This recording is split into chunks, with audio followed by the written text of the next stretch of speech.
खुदावंद यीशु मसीह के नाम में आपकी सलामती हो। हम खुदावंद यीशु मसीह के सलीब पर अदा किए जाने वाले 7 सलीबी कलमात में से दूसरे कलमे को सीखेंगे।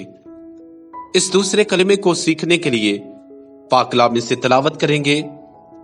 नए अहदनामा में से मुकद्दस लूका तबीब की मार्फत लिखा गया हमारे खुदावंद यीशु मसीह का इंजीली बयान और उसका 23वां बाब, उसकी 39वीं आयत मुकद्दसा से 43वीं आयत मुकद्दसा तक। And the Gospel of Luke, chapter number 23 and verse number 39 to 43।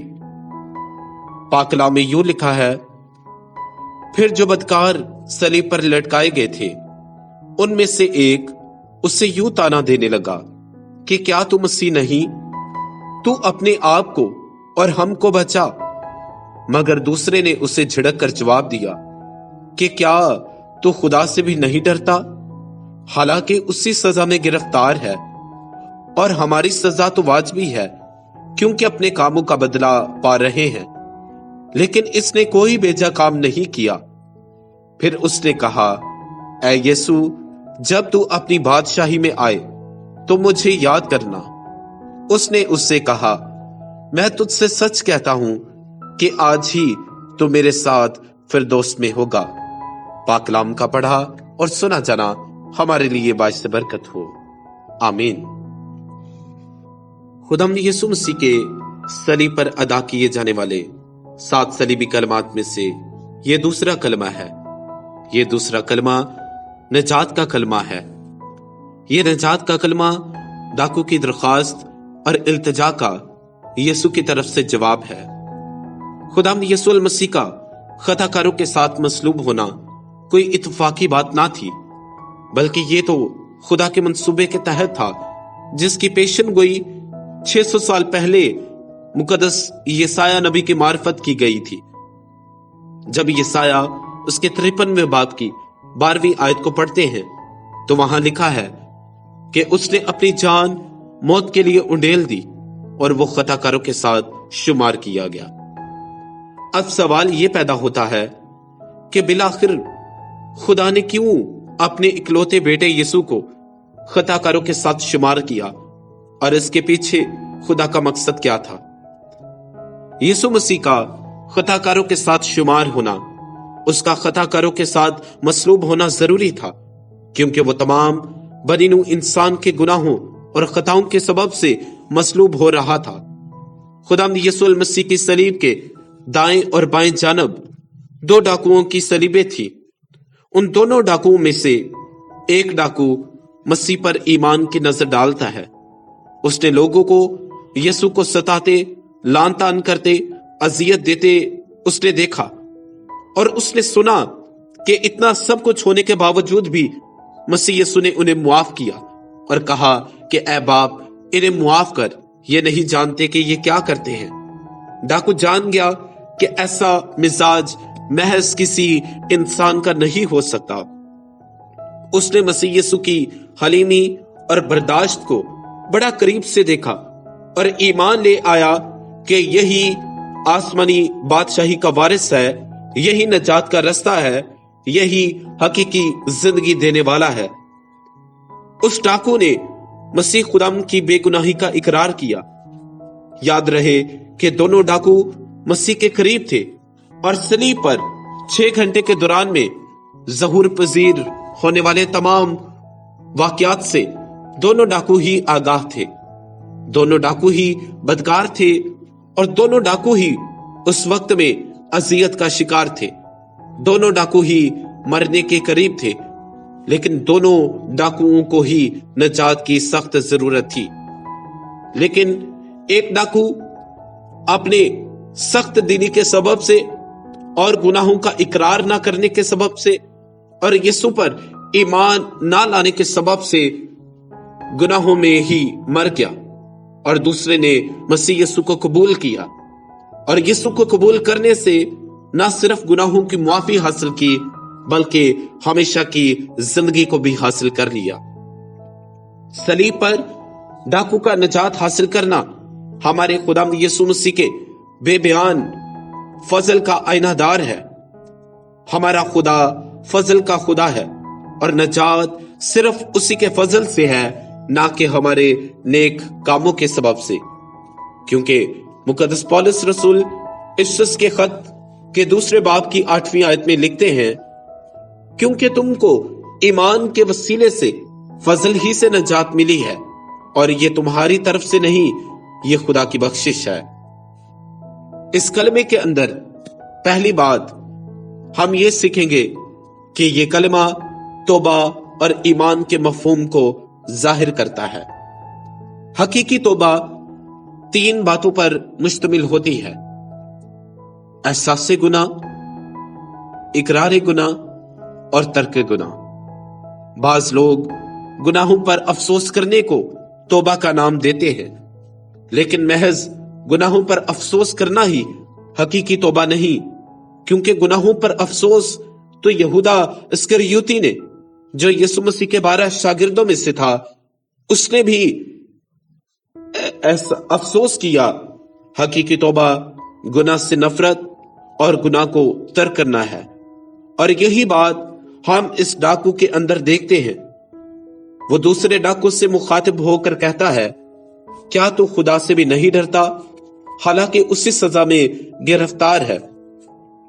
वो खुदा को बतौर मुंसिफ यानी इंसाफ करने वाले के तौर पर कबूल करता है और कहता है कि हमारी सजा तो वाजिबी है, क्योंकि अपने कामों का बदला पा रहे हैं। लेकिन यीशु की बाबत वो ये कहता है कि इसने कोई बेजा काम नहीं किया। डाकू अपने गुनाह का इकरार करता है और तस्लीम करता है कि वो सजा के लायक है, और जो उससे सजा मिल रही है वो उसके गुनाहों के सबब से है। लेकिन इसके साथ ही वो खुदावंद यीशु मसीह की बेगुनाही को भी पेश करता है, जिसके नतीजे में वो नजात पा लेता है। जब रोमियो उसके 10वें बाब की 10वीं आयत मुकद्दसा को पढ़ते हैं तो वहां लिखा है, क्योंकि रास्तबाजी के लिए ईमान लाना दिल से होता है और नजात के लिए इकरार मुंह से किया जाता है। डाकू का ईमान सच्चा और दिल से था। उसका ईमान पुख्ता मगर सादा था। उसने मसीह की बादशाही में बुलंदो बाला मर्तबे की दरखास्त नहीं की। उसने ईमान भरे दिल से कहा, ऐ यीशु, जब तू अपनी बादशाही में आए तो मुझे याद करना। उसका ये अल्फाज कहना कि जब तू अपनी बादशाही में आए, ये इस बात का सबूत है कि वो ईमान रखता है कि यीशु मसीह ही बादशाही में लोगों को दाखिल करने का वसीला है और इसके सिवा कोई नहीं। उस डाकू का ईमान जुर्रतमंदाना था। दुश्मनों की आंखें सलीब पर लगी हुई थी। सब मसीह खुदाम का मजाक उड़ा रहे थे और उसे लान तान कर रहे थे, और ऐसी हालत में जहां सब खड़े यीशु का मजाक उड़ा रहे थे, उसे बुरा भला कहते हैं, वो यीशु की बेगुनाही का इकरार करता है।